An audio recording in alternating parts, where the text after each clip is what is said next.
What does this have to do with He-Man? I don't know. It feels like I'm tripping balls.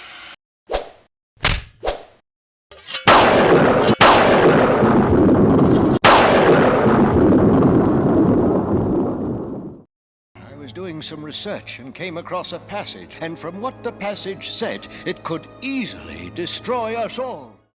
A corporate simp trying to make a name for himself on YouTube a few years back made a baseless claim that the Masters of the Universe Origins line would be over by April 2023. Obviously, this was laughably false, as was pretty much everything that came out of that Zero's worthless pie hole. Now that he's less than a social media force ghost at this point, his fans are understandably quiet these days since it's tough to front for an out-and-out goofus. Which thankfully means we are free to consider in late 2024 where the Origins line really stands at present, without as much sophomoric pie throwing from the cheap seats. I stopped covering this line in 2021 because it was becoming apparent Mattel started cutting corners on what began as a stellar toy range. Due to those shenanigans, along with Mattel going after YouTube channels at the time, and Mattel getting addicted to making everything essential in the range an exclusive, it was nigh impossible to get the latest releases in any predictable fashion to make regular video updates anyway. Yet, here we are, 3 years and one Mattel Creations Eternia playset later. As I pass on those Teenage Mutant Ninja Turtle mashup toys in the Origins line on pegs, I can't stop considering what began as rabid excitement for the next wave stalled into apathy with only a purchase or two each year. And with constant rumors that Mattel is going to move the entirety of future Origins products exclusively onto Mattel Creations, it must be recognized that on some level this is a situation where the parent company flat out self-sabotaged.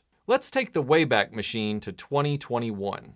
Masters of the Universe Origins had started strong in 2020. The prices of the figures were competitively low, the play value was baked in deep, and the future was bright. Mattel had ensured the character of their legendary 1980s toy line would carry over into their Origins reboot. Not just in aesthetics, which were certainly there in the packaging design and the figure sculpts, but also with the attention to updating and integrating each character's action feature into the more modern designs. For example, Ram Man, originally a hollow shell with a spring inside, was now more posable, but still retained the spring action feature. Battle Armor He-Man and Skeletor still had the battle damage gimmick in their chests. In 2021, Castle Grayskull was announced, bucking the long-held take by fanboys that simp for toy companies that playsets are too expensive to manufacture and retail stores won't carry them. The updated Castle Grayskull, based on the original design, retailed for a mere $75 and brought with it a ton of great updates. However, in a dirty move, Mattel withheld a host of key accessories for the playset and made them a PowerCon exclusive called The Mysteries of Grayskull. While a few of the items inside were either awkward, like the Dungeon Tentacle, or totally pointless, like the Spirit of Grayskull, the spacesuit figure was a key detail in the original playset and should have been included with the basic Origins castle. In fact, the included white-costumed sorceress would have been better served to be put in the exclusive Mysteries of Grayskull box, and the spacesuit figure included with Grayskull instead. It was starting to smell like Mattel was leaning into mercenary decisions that would force collectors to buy expensive exclusives of essential items that were originally mass-market elements. In another PowerCon exclusive that same year, called The Evil Horde, Mattel proved the point by putting the first releases of Grizzlor and the Horde Trooper in this set. With no guarantee Grizzlor would be offered individually later, many of us purchased the stupid expensive limited set and sat on it.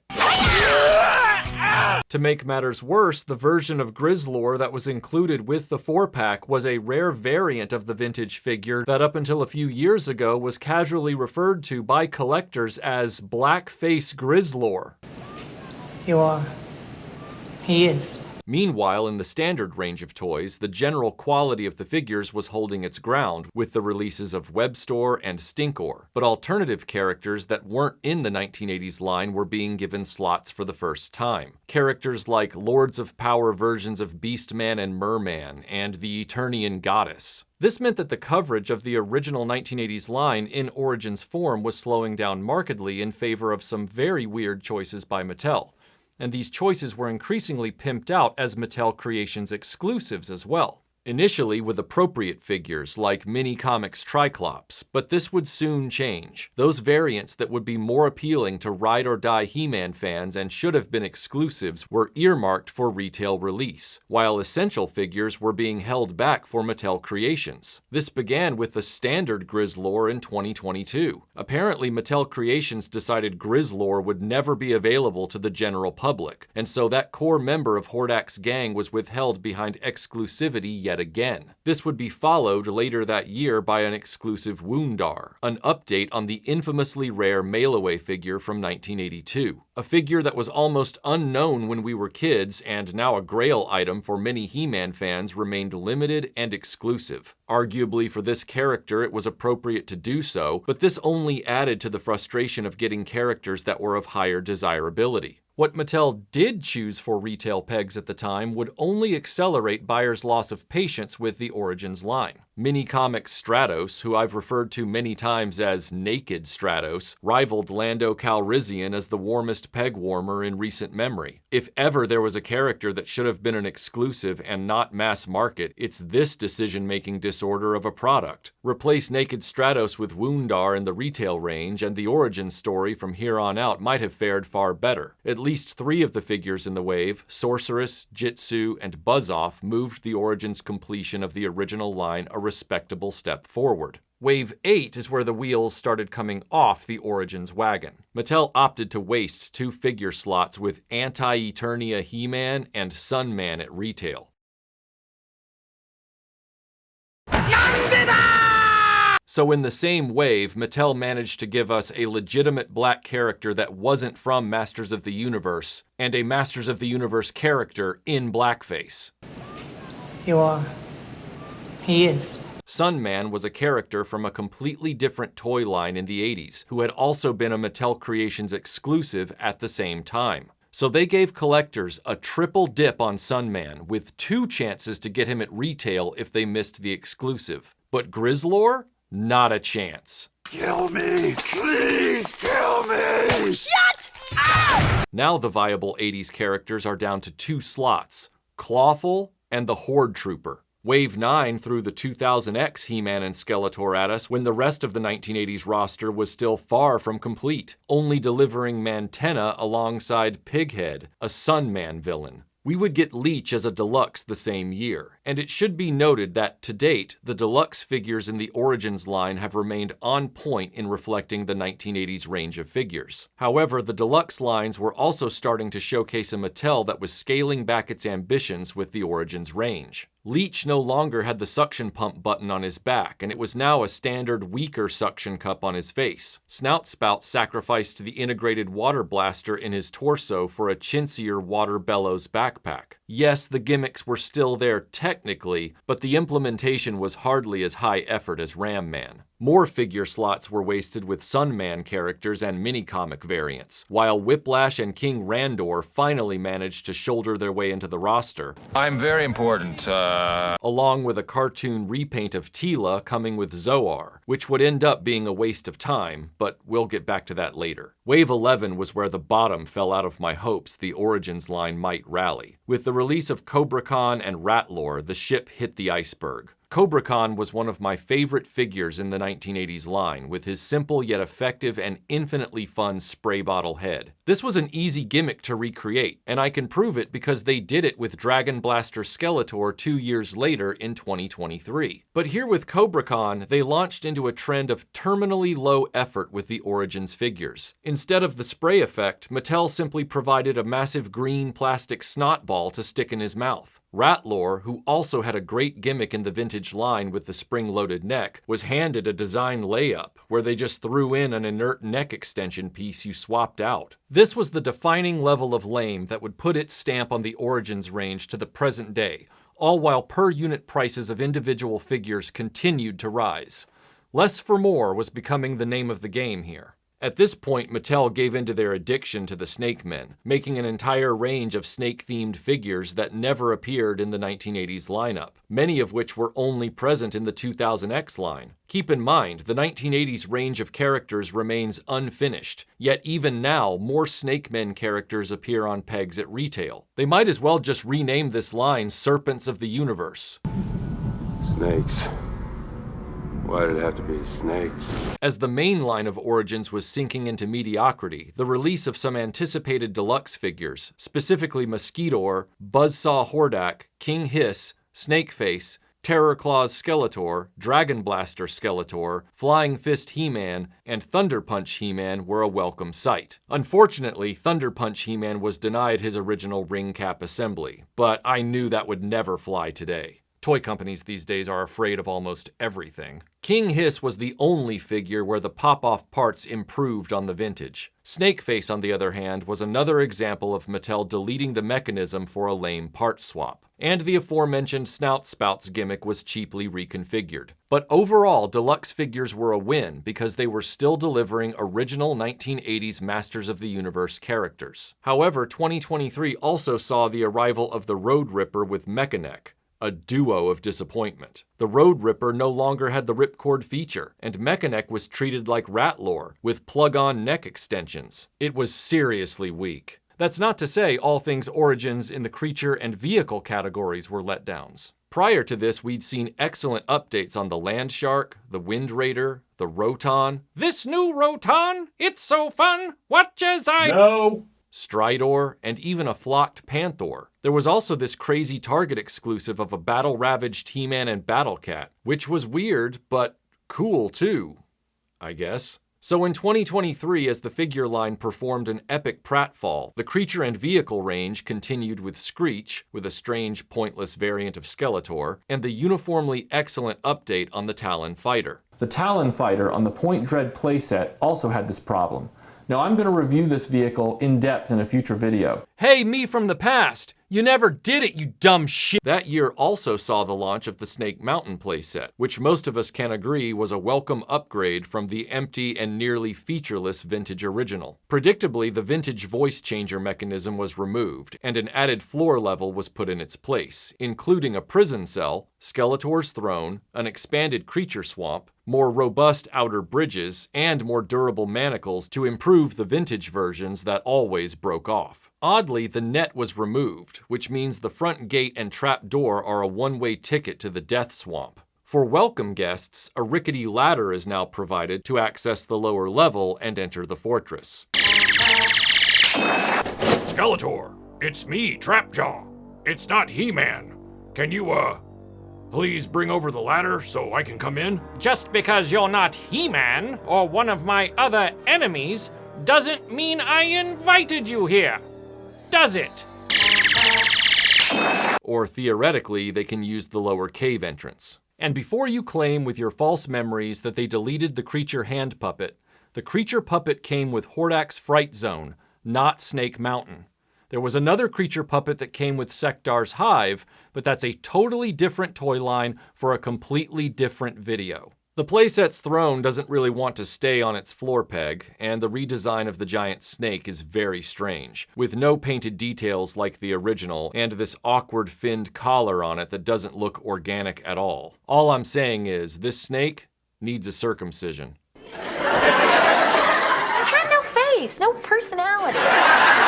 Overall, the Snake Mountain playset was a huge win. At only $80, it once again proved that action figure playsets can be affordably made and sold in the current toy market. Around the same time, a big deal was being made about the Mattel exclusive figure, Frogmonger, a character based on artwork seen on the vintage dungeon sticker inside Castle Grayskull. The clamor was high, but I wasn't buying. Like so many current Origins offerings, he wasn't a thing in the vintage line. Mattel Creations also pushed out more Snake Men and insulting kit bashes like He Skeletor.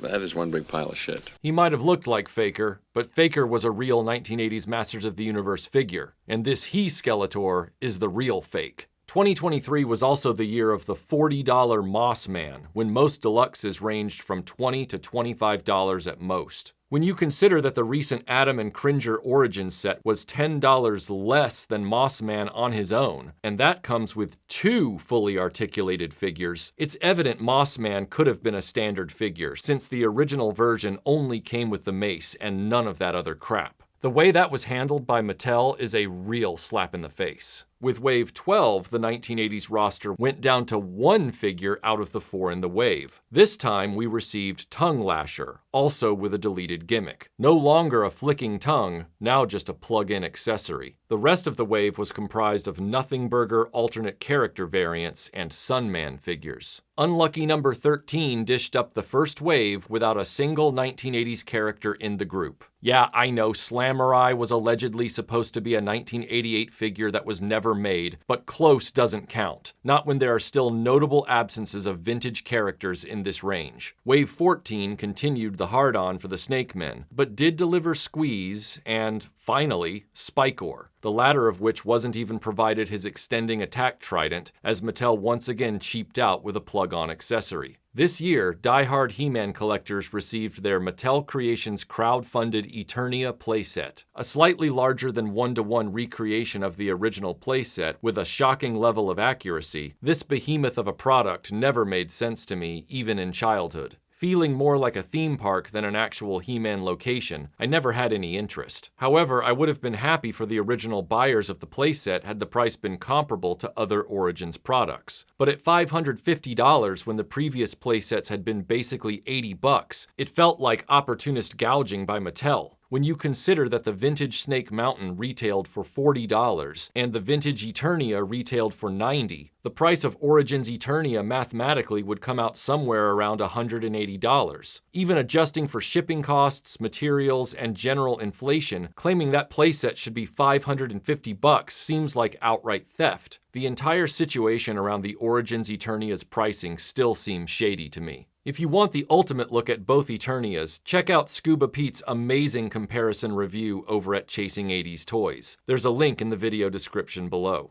Wave 15 of Origins began the introduction of the cartoon series, where the figures were relaunched with more Filmation-accurate designs. Remember that Tila I mentioned with Zoar? What was the point of that when this figure is immediately replaced with an actual cartoon deco figure a biscuit minute later? And Mattel pulled the same stunt with this goofus. This is a character from the cartoon, so he should have been held over for the cartoon line. But Mattel decided to waste a figure slot and jump the gun on this one. You dumb son of a bitch! The only saving grace here is that this figure was, appropriately, an exclusive. Also, more of those blasted Snake Men.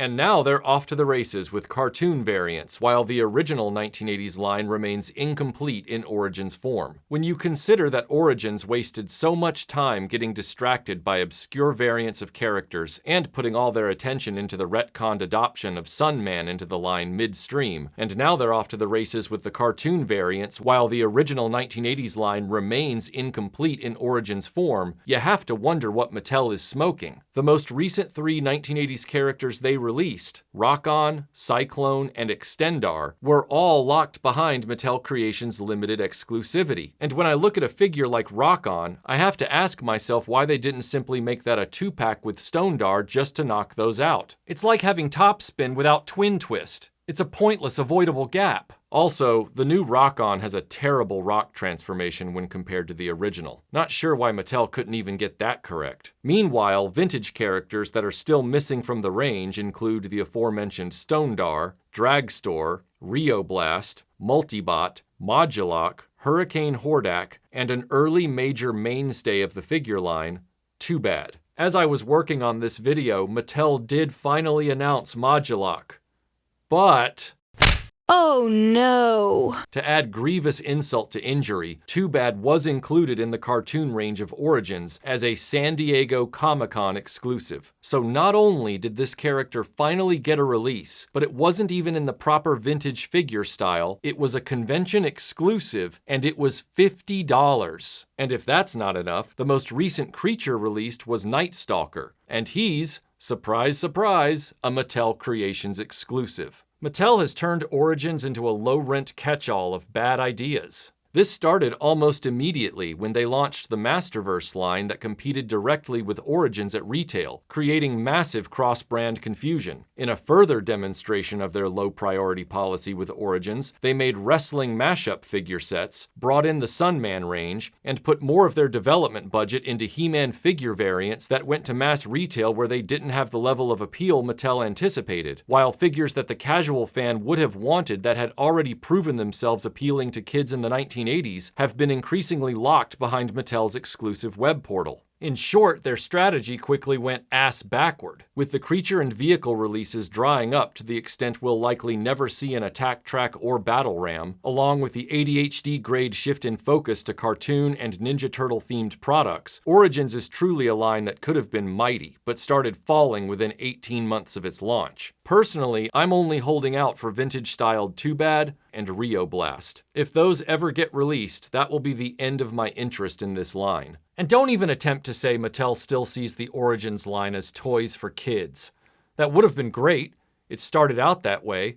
But after a $550 Eternia and all of the exclusives, Mattel isn't thinking about the children. If they did, Naked Stratos would never have been on retail pegs. While it would have been nice to have had more of She-Ra's cast brought in as well, none of this looks like it will ever happen. I was hoping we'd see Frosta, Catra, and the others get the Origins treatment. But it seems just getting the final Masters of the Universe players will be hard enough, because Mattel just wanted to string people along and squeeze the money out of everyone. So, are you ever going to review this? Why? Do I look like a drug addict? God knows I might as well be one right now.